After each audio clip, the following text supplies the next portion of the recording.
ఆలస్యం చేయకుండా మన బంగారం లాంటి బాలయ్య బాబు గారి చేతిలో మైక్ పెట్టేద్దాము.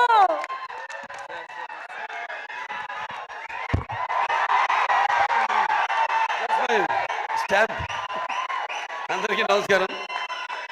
ముందుగా ఈ కార్యక్రమానికి విచ్చేసిన సత్యభామ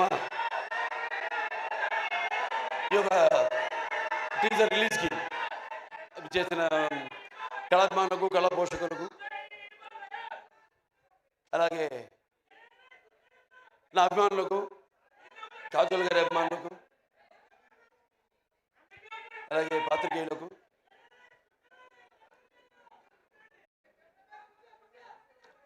మొన్నటితో ఎలక్షన్ క్యాన్వసింగ్ అయిపోయింది. వచ్చా షూటింగ్ మొదలు పెట్టేద్దామన్న మంచి ఊపిలో వచ్చాను. ఇప్పటిదాకా షూటింగ్ మొదలు పెట్టలేదు.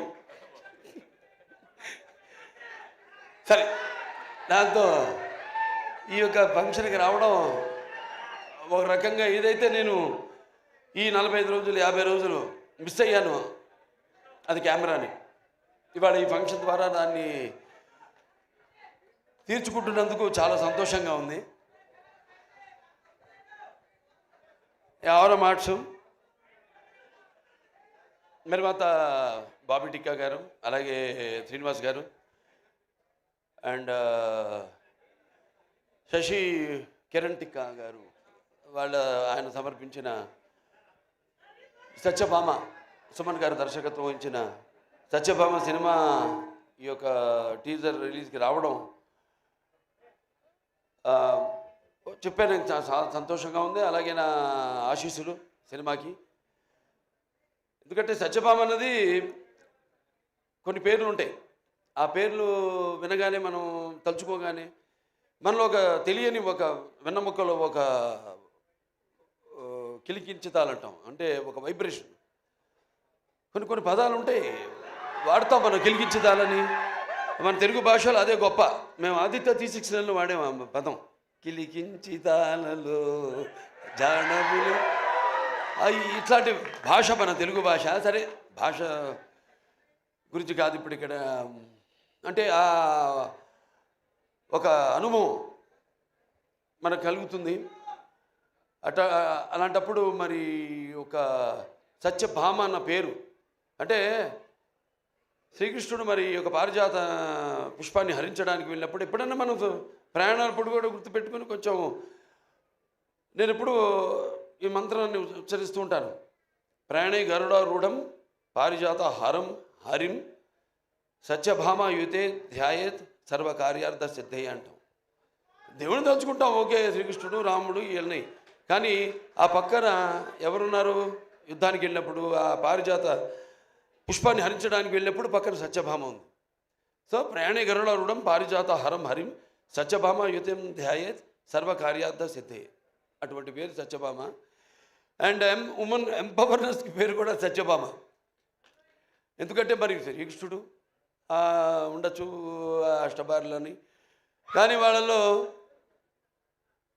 ఆయన్ని తన చెప్పు చేతుల్లో, అంటే ఒక సత్య విధేయుడిగా చేసుకున్న ఒకే ఒక భార్య, అది సత్యభామ. సో అలా వాళ్ళ కంపాటబిలిటీ చూస్తున్నాం మనం సొసైటీలో. ఎలా ఒకళ్ళొకళ్ళు మనం కంపేర్ చేసుకుంటూ ఆడ మగ. ఇవాళ నిజంగా చెప్పాలంటే మగాళ్ళే ఉన్నారు పెళ్ళిళ్ళకి ఆడవాళ్ళ కంటే కూడా. ఇవాళ ఆడవాళ్ళు కరువు అయ్యారు మనకి పెళ్ళిళ్ళకి. అలా ఉంది వాళ్ళ సమాజం పరిస్థితి. అంటే నీకు తప్పు పట్టడం కాదు, ఇది ఇప్పుడు వచ్చిన ఈ యొక్క దైనందిన కార్యకలాపాల్లో పడిపోయి ఎలాగైతే మనిషి ఈ అన్న వస్త్రాలు అనే అవసరాలతో పాటు సినిమాను కూడా ఎంచుకున్నాడో, అలాగే వాళ్ళ జీవితాలు కూడా మరి ఎలా వాళ్ళ కాళ్ళ మీద నిలబడాలి అన్నది దాంట్లో వాళ్ళు కూడా సతమతం అవుతూ ఆ దీర్ఘ వ్యధలో వాళ్ళు కూడా ఇవాళ ఇండిపెండెంట్, అంటే వాళ్ళ నిర్ణయాలు వాళ్ళు తీసుకునే వాళ్ళకి ఒక ధైర్యం, అలాగే వాళ్ళకి ఒక హక్కు, అది హక్కుగా మారడం. దానివల్ల ఇక మనం చూస్తున్న పరిణామాలన్నీ ఈ సమాజంలో. సరే, మరి ఇవాళ సత్యభామ అని పేరు పెట్టి మరి మేము చేసాం. అనిల్ రావుపూడి గారు, నేను మన భగవంత్ కేసరి, నేలకొండ భగవంత్ కేసరి. దాంట్లో గుర్తొస్తుంది శ్రీలీల క్యారెక్టర్. బనావ్ బేటీకో షేర్ అంది అన్నా నేను దాంట్లో. ఈవిడేమో బనావ్ కాచికో షేర్ అని మొత్తం అసలు సినిమాలో చూస్తుంటే ఆ ఫైట్లు ఏంటి అసలు, యాటిట్యూడు అద్భుతం. అంటే ఆర్టిస్ట్కి ఒక కోలమానం లేదు, ఇదే పాత్రలు చేయాలి నేను. ఇప్పుడు నవీన్ చంద్ ఉన్నాడు, ఎంతోమంది ఇప్పుడు ఫస్ట్ మీరు డైరెక్షన్ చేశారనేది మేజరు, తర్వాత గూఢచారి. అలాగే పంపిణీదారులుగా కూడా ఎన్నో సినిమాలు పంపిణీ చేశారు. కార్తికేయ 2 చేశారు, ఇంకోటి ఏంటి ధమాకా 2, ఇవన్నీ చేశారు. వాళ్ళకి ఎంతో అనుభవం ఉంది సినిమా పరిశ్రమ గురించి. అంటే ఒక పంపిణీదారుల యొక్క ఇబ్బందులు, కష్టాలు, అలాగే ఒక నిర్మాతగా, అలాగే ఈరోజు మరి వాళ్ళ అంటే ఆయన ఒక డైరెక్టర్గా కూడా 2 సినిమాలు డైరెక్ట్ చేస్తున్నాడు కూడా.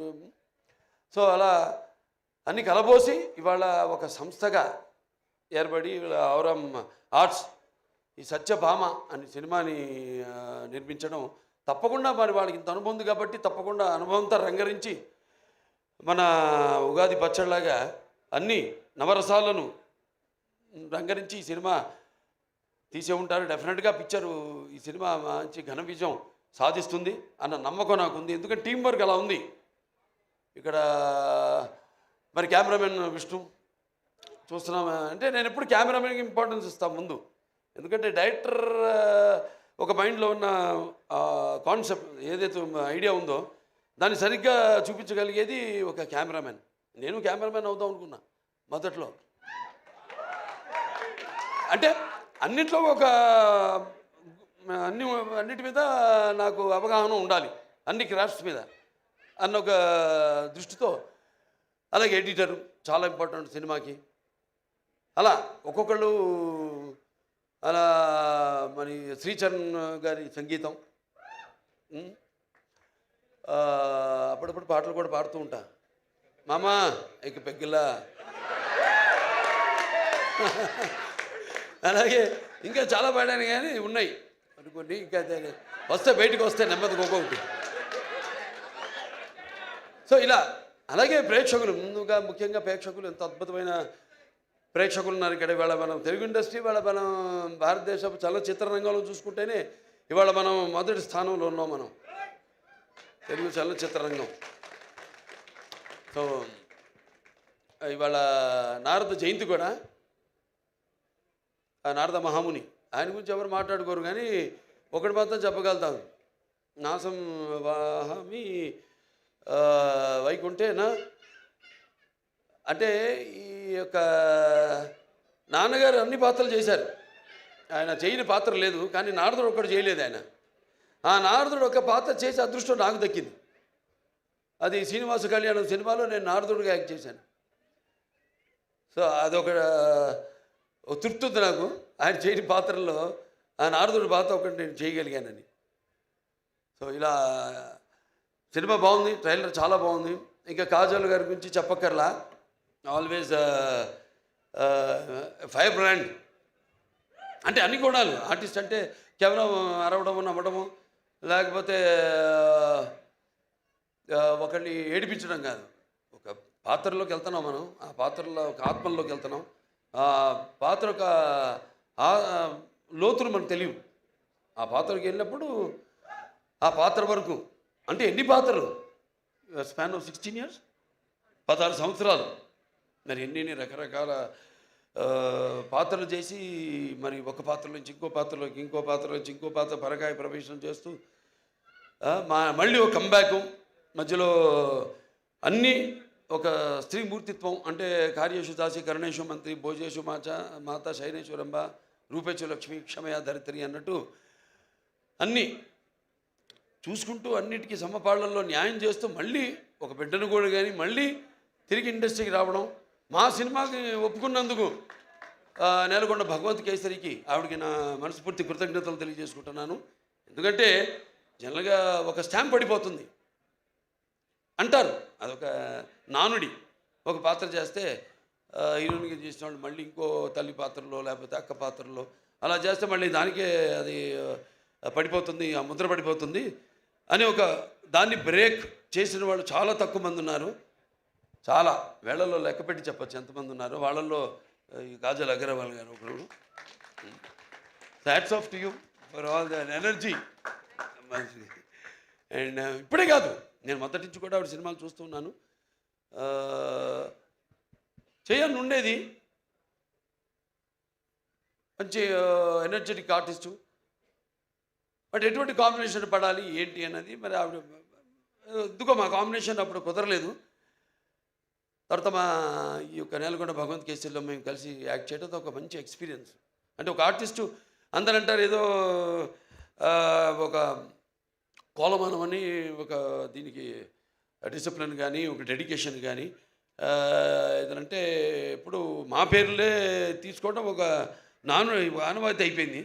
కానీ ఎంతోమంది ఉన్నారు నటులు, కాజల్ అగర్వాల్ గారు లాంటి నటులు అయితే ఎంతోమంది చాలామంది ఉన్నారు. యథా రాజా తథా ప్రజలాగా మనం సవ్యంగా నడిస్తే మొత్తం సమాజం కూడా తిన్నగా నడుస్తుంది, సవ్యంగా ఉంటుంది. అలా మన తెలుగు ఇండస్ట్రీ రామారావు గారి త్వరత అంటే రామారావు గారితో మొదలైంది ఆ డిసిప్లిను, ఆ డెడికేషను, ఆర్టిస్ట్కి ఒక మర్యాద అన్నది. సో దాన్ని ఇలా ముందుకు తీసుకెళ్తున్నందుకు మేమంతా ఆయన వారసులుగా చెప్పుకున్నందుకు, వారసులు అంటే కేవలం ఆయన గురించి చెప్పుకోవడం కాదు, ఆయన చేసిన సినిమాల గురించి చెప్పుకోవడం కాదు, లేకపోతే ఆయన నడిచిన దారుల గురించి చెప్పుకోవడం కాదు. మనం వాటిని అనుసరిస్తున్నామా లేదా, అనుకరించడం కాదు, అనుసరిస్తున్నామా లేదా అన్నది ముఖ్యం. సో అటువంటిది ఆయన వారసులుగా అందరం తెలుగు చలనచిత్ర రంగం ఇలా ముందుకు దూసుకుపోతున్నందుకు చెప్పాను ఇందాక, మన భారతదేశ చలనచిత్ర రంగంలోనే ఇవాళ మనం మొదటి స్థానంలో ఉన్నాం, తెలుగు చలనచిత్ర పరిశ్రమ అనేది. సో ఇటువంటి ఇంకా మంచి మంచి సినిమాలు రావాలి. ఎందుకంటే ఆర్టిస్టులు ఎన్నో కోణాలు ఉంటాయి, ఇప్పుడు నాకు చేయాలని ఉంటాయి ఎన్నో పాత్రలు. నాన్నగారు ఎప్పుడూ ఒక 20 సంవత్సరాల ముందు ఆలోచించేవారు. ఆయన ఆలోచించి సినిమాలు చేసేవారు. ఆయన అప్పుడు ఆడకపోవచ్చు ఆ సినిమాలు, కానీ ఇవాళ అవి బంగారు గుడ్లు పెట్టే బాతు, కనక వర్షం కురిపించే సినిమాలు అవన్నీ. సో అలా ఎప్పుడు మనం ముందు నేను ఇంకా కొట్టుకెళ్ళగలుగుతున్నానంటే అంటే ఒకటి ఉంది హిందీలో, ఈవిడేదో తెలుగులో చెప్పిన డైలాగు, ఇది కभी गिरना भी अच्छा है अपना औकात का पता चलता है जब कोई आगे बढ़ते उठाने को अपनों का पता चलता है जो जिसे गुस्सा होता है वो अच्छे होते हैं और जो झूठ बोलते हैं उसको हमेशा हंसते हुए देखा है. అలా సమాజం అటువంటిది. సరే మన సినిమాలు మనం కొట్టుకెళ్ళడం, ఇంకా మంచి మంచి సినిమాలు ఇవ్వడం, ఇటువంటి మీలాంటి ప్రేక్షక దేవుళ్ళు ఉండగా బ్రహ్మాండంగా ఇటువంటి ఒక్కొక్క సినిమా విజయానికి వెన్ను తట్టుతూ మళ్ళీ ఇంకా ముందు ఇటువంటి మంచి సినిమాలు ఇవ్వండి అని ప్రోత్సహిస్తున్న మన తెలుగు ప్రేక్షకులకు ఒక ప్రత్యేకత. ఇవాళ ఆ ప్రత్యేకత తెలుగు ప్రేక్షకులే కాదు, యావత్ భారతదేశమే తల వంచింది మన చలనచిత్ర పరిశ్రమకు, మనం ఇచ్చే సినిమాలకి, మనం ఇచ్చే సందేశాలకి. సో మరొకసారి ఈ యొక్క హోరం మార్ట్స్ నిర్మాతలు మన బాబీ టిక్కా గారికి, అలాగే శ్రీనివాస్ గారికి, అలాగే శశి కిరణ్ టిక్కా గారికి, అందరికీ మొత్తం యూనిట్ సభ్యులందరూ కూడా నా అభినందనలు తెలియజేసుకుంటున్నాను. సినిమా రేపు చూస్తారు మీరు తప్పకుండా. నేను చెప్పాను అంత పంపిణీదారులుగా, నిర్మాతలుగా, ఒక దర్శకుడిగా ఆయన కానీ ఇవన్నీ కలబోసి రంగరించి ఈ సినిమాని మీకు ఇస్తున్నారు. తప్పకుండా డెఫినెట్గా బాగుంటుంది ఈ సినిమా. జూన్ 7న విడుదలవుతుంది ఈ సినిమా. చూడండి, అందరూ చూడండి తప్పకుండా. అండ్ మా కాజల్ ఉంది సినిమాలో, కాజల్ అగర్వాల్. సో ఆ డెడికేషన్ అన్నీ మొత్తం అసలు అంటే ముందు వచ్చే తరానికి ఒక ఆదర్శం. సో అందరూ కూడా తప్పకుండా భగవంత్ కేసరి సినిమాలో ఏ కాజల్ని అయితే అగర్వాల్ గారిని అయితే మీరు చూశారో, ఇప్పుడు దీంట్లో మనం చూస్తున్నది టోటల్గా అసలు ఆవిడేనా అన్నట్టుగా ఉంది. సో డెఫినెట్గా ఇవన్నీ యాడ్ అయ్యి ప్లస్ అయ్యి అన్నీ అందరూ మొత్తం ఆ సాంకేతిక నిపుణులు అందరూ కూడా వాళ్ళ పనితనం కనిపిస్తుంది అక్కడ. ఒక సంగీత దర్శకుడు అయితేనేమి, ఒక సాహితీ రచయిత అయితేనేమి, లేకపోతే పాడిన వారు అయితేనేమి, వాళ్ళ గొంతును అలాగే అందరూ కెమెరామెన్ అయితేనేమి ప్రతి ఒక్కరు వాళ్ళ పనితనం కనిపిస్తుంది. ఈ సినిమా తప్పకుండా విజయవంతం కావాలి, అవుతుంది. సో మరొకసారి నన్ను ఈ సినిమాకి ఈ ట్రైలర్ రిలీజ్కి ముఖ్య అతిథిగా రామినీల్ లవపూడి గారితో పాటు కలిపి పిలిచినందుకు నా కృతజ్ఞతలు తెలియజేసుకుంటున్నాను. ముఖ్యంగా అందరికీ, నా అభిమానులకి, కాజల్ అగర్వాల్ గారి అభిమానులకి అందరికీ, పాత్రికేయులకి అందరికీ కూడా నా కృతజ్ఞతలు తెలియజేసుకుంటూ నేను సెలవు తీసుకుంటున్నాను. Thank you so much Balayya Babu గారికి. బాలయ్య బాబు గారు వచ్చి బ్లెస్సింగ్స్ ఇచ్చారు అని అంటే బొమ్మ బ్లాక్ బస్టరే. సో June 7th సత్యభామ అన్ని రకాల ఇమోషన్స్తో మనల్ని అలరించడానికి మన ముందుకు వచ్చి